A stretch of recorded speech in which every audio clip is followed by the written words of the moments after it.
Bud, who is your favorite Michigan quarterback? So we talked about this quite a bit in the offseason.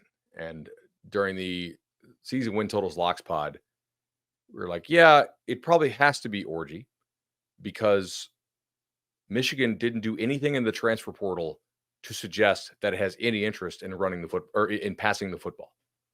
Okay. Look at Michigan's offseason. Do they take receivers in the portal? No. Do they have any receivers who scare you? No. Every one of their actions in the offseason from Michigan, I think, was banking on Orgy being their quarterback and running some version of spread option, mashing people, 11-man run game, having to account for quarterback in the run game. And I know there are reports out there that Davis Warren had amazing camp. And I kind of believe that a little bit because I remember sitting there talking to Bruce Feldman at Elite 11 this summer out in LA. And he's like, I actually think Davis Warren has some real juice. So, shouts to Feldman back when people were just talking about Orgy and Tuttle. But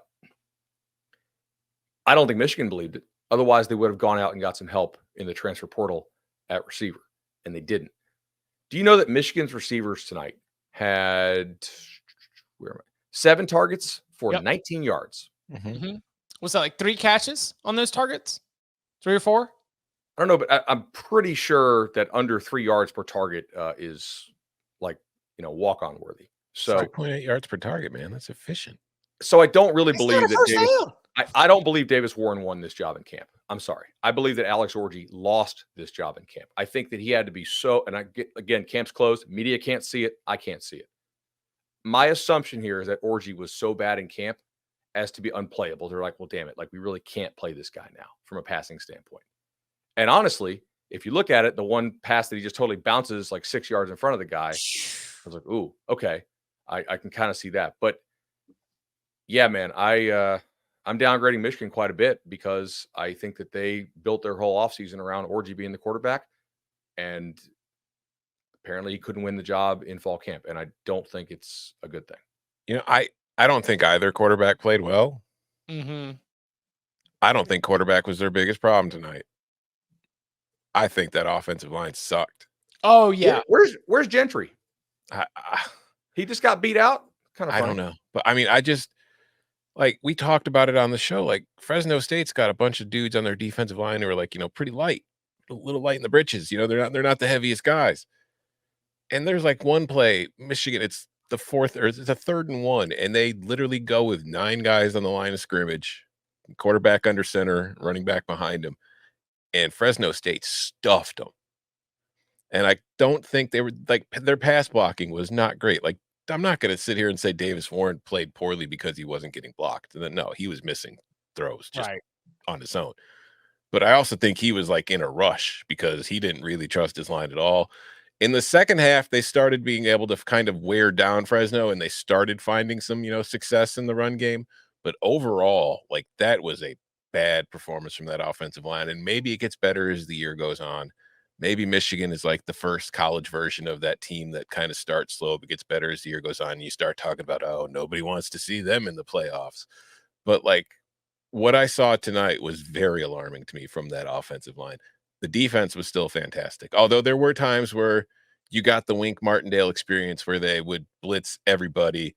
One guy misses a tackle and then there's a big play. But I think they're willing to live with that because nobody else does anything on any of the other plays. So like, I mean, it's still the situation to me where I look at this team. The offense does not have to be that good for them to win 9 games. Now, if they're going to win those other 3 games against the 3 best teams on their schedule, starting next week with Texas, then the offense needs to improve a lot. But they're a top 10 team. Yeah, but I think that's more about the rest of the country. Ooh, okay. All right. I mean, that this could be a theme for the rest of the show. But based on all the games you've watched this weekend, how many great teams did you see? One. Probably. I think it's one. Yeah. And it's the one that I think most of us, like when they're like, what's your national title pick? It's like, I'm taking Georgia because they have a much better quarterback than the only other team that has a close roster. Mm-hmm. Right. I don't know. It's one game of football. it's a little bit too much to go. Tom's right. They could absolutely still win 9 games with this offense, but I am downgrading them because I don't think that they built their team around a non-mobile quarterback. I think their non-mobile quarterback was just terrible in camp and can't throw. So the build doesn't match what you're running out there. And you would think that Michigan could have gotten their pick of any transfer quarterback. Not any. Not any. I mean, who are you throwing to? How many transfer quarterbacks out there can name a single Michigan receiver? Anybody can say Samaj Morgan. They wouldn't know Samaj Morgan. Like, that's not a guy that like transfers like, oh, I want to go play with Samaj Morgan and play at a crazy slow tempo with a brand new offensive line. Like it. I don't think that Michigan was going to be super attractive in the portal market. I don't think they're getting Cam Ward. I don't think they're getting Will Howard. I don't think they're getting any of the big. Maybe they could have gotten Riley Leonard. He was at Duke. It's not like Michigan to be a. If Diego Pavia can get into Vanderbilt, Diego Pavia can get into Michigan. All right. Who knows what Barton did with that transcript, though? We're glad he got it. We are. Everybody's very glad Diego got it. Yeah, didn't Samaj Morgan have one of those like wide receiver receptions? I believe he has one. Yeah, and I think the pass was behind him and he caught it falling down. So the one guy who you want to throw, the one guy who you want to throw it ahead of him so that he can make a play in space and catch it while running and then do something afterwards. Yeah, let's throw it behind him so that he has to fall down and not use his legs. Samaj had 1 carry and finished with more yards rushing than he did on his 2 receptions. That's a great summation of the Michigan offense tonight. I think the offensive line is a terrific place to start. And that's where Sharon Moore, former offensive line coach, because what happens when he talks to Catherine Tappan? It's Catherine Tappan, right? Yep.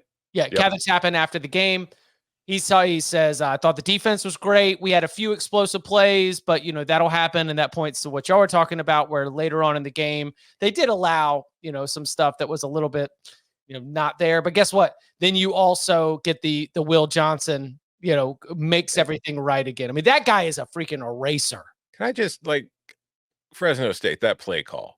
You don't think Will Johnson knows when a bubble screen's coming? You don't think he's watched your tape? You're going to throw it to his side of the field. Will Johnson is he's a special player on and off the field. Like, that man is going to the NFL as a first-round draft pick. He is already handling his business in ways that college players do not, because he is that dude.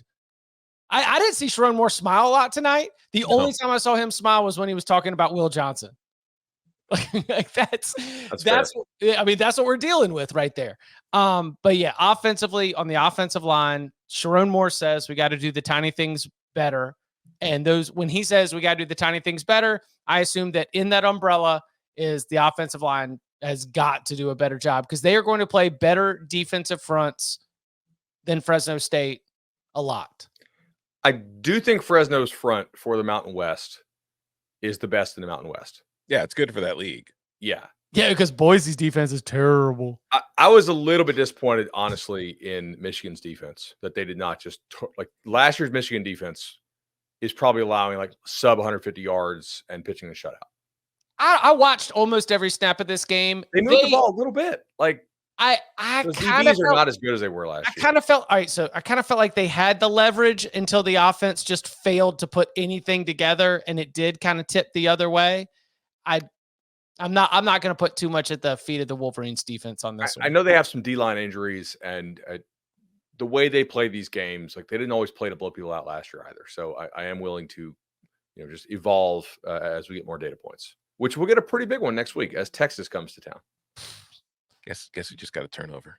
Oh, Broncos, big bad boys. Broncos, big bad boys. All right, so look at that. Matt Edwards comes on the Cover 3 podcast, YouTube special only.